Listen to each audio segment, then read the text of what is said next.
What's up, man? It's your big brother K-Rino.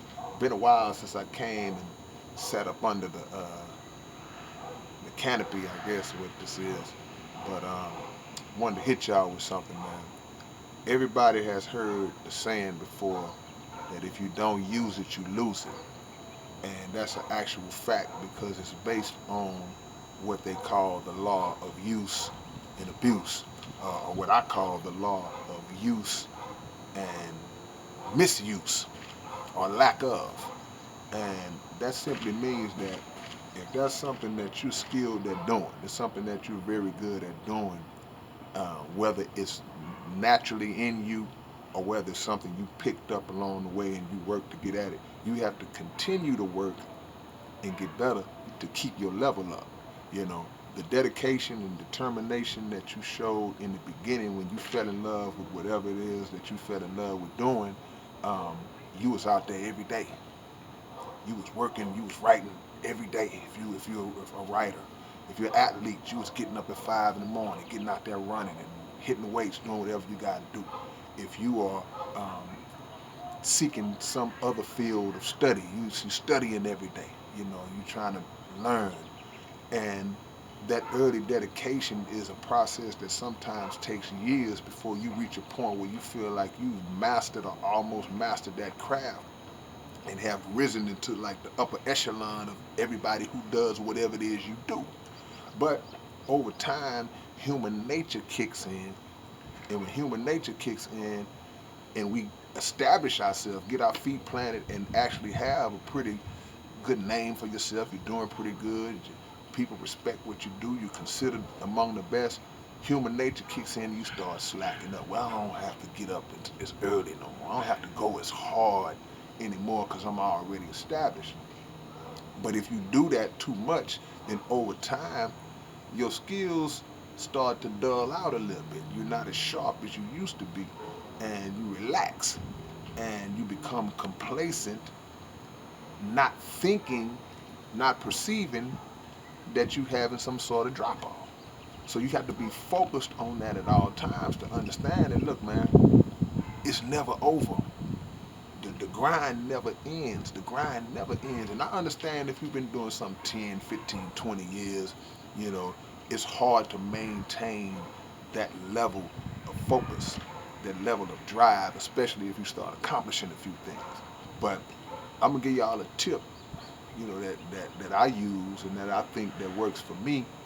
You have to always keep the chip on your shoulder and always operate under the understanding and the thought that whatever you're doing and however good you are, however good you think you are, is somebody coming, somebody in the wings that you don't see, is somebody on the other side of the country or the world.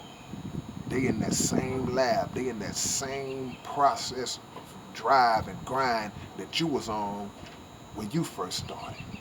So if you are competitive, and there's nothing wrong with being competitive, and I don't mean competitive from a standpoint of where you are hating on other people's progress, or I mean competitive from the standpoint of that if you have worked to get to a certain position, you are trying to maintain and hold that position for yourself, not to prove nothing to nobody else, but to prove it to yourself.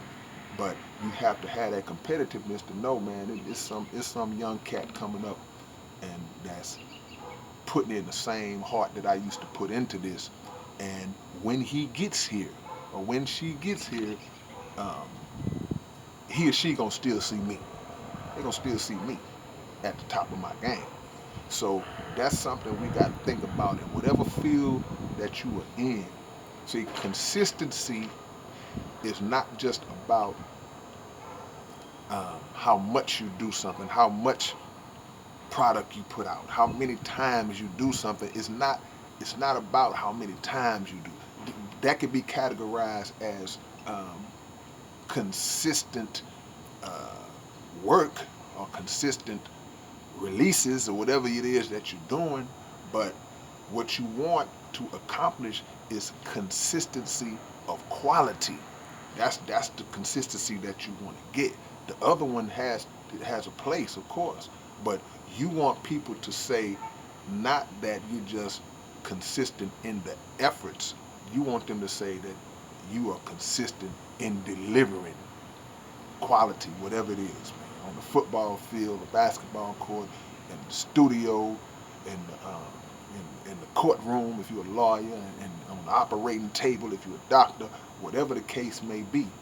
And when you get that focus and understand the law of use and misuse, because you can't stop doing something for 2 or 3 years and think you're gonna step back in it and be on the same level.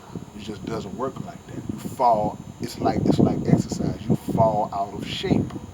See, uh, believe it or not, your big brother used to run track back in the days, and in my ninth grade year, my track coach told me. He said the hardest thing to do is to get in shape, but it's the easiest thing in the world to get out of shape.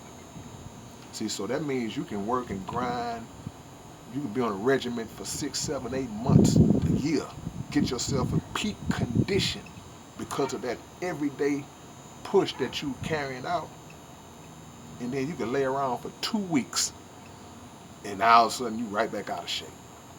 So the maintenance, the maintaining of the skill set, the proper maintaining of the skill set is what keeps your level up. Because all it takes is for you to slack for just a little bit and you can lose it all. But somebody can pass you up. It's like running a race. You got a big lead. You chilling, then you decide, I got a big lead. You just start coasting. You start chilling. You're looking at your phone, and all of a sudden, then you look up and somebody just come swallow you up. All right, man, this your big brother K-Rino. I hope this helps y'all out. Somebody who needed to hear this, leave your comments below, because what y'all say might help somebody else, might help me. All right, man, I'll catch y'all later. Peace.